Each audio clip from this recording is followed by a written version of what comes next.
What the single hardest thing is for me about being a mom. There's these little piles that accumulate, mini piles, and I'm the only one who acknowledges these piles. These piles require so much mental energy all the time because there's so many little decisions attached to every little item. This is a rechargeable light bulb. I should put it with the light bulbs, but I think it has a charger, and I don't know where that charger is. This is a pacifier clip. My son doesn't use pacifiers anymore. Do I donate this? Do I throw it away? Will people know what it is if I donate it? Do I just throw this whole pile away? No, this is a perfectly good marker. This is a perfectly good light bulb. I can't throw these things away. And I was freaking out trying to explain this last night to Grayson, and he was sitting there at 11 p.m. eating a stupid bowl of granola. Granola I handmade and sweetened with organic maple syrup that I was tagged in this one about 24 times. My plan is not to mansplain this, but to share how I would go about this conversation with one of my clients where I teach them about mental load and invisible labor. So first off, I think this video did so well and got so much attention because talking about those little tiny decisions that sometimes feel so insignificant, but at the same time feel so heavy because there's so many of them and they require a lot of invisible labor. So for example, the binky thing, right?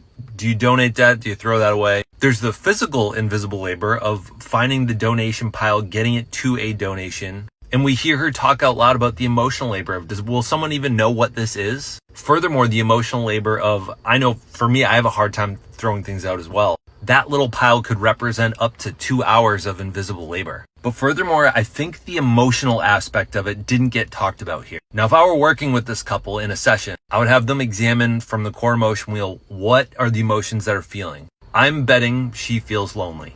Zach, lonely is such an aggressive word for this.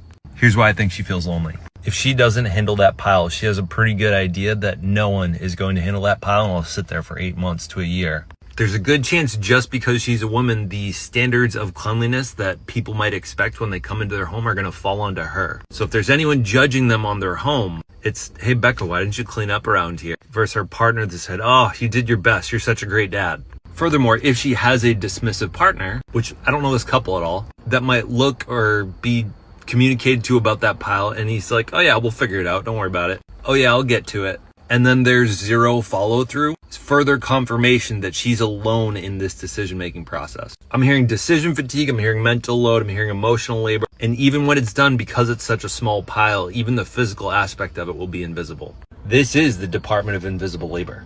It's not worth the rest of the family's time, but it's worth your time, Becca.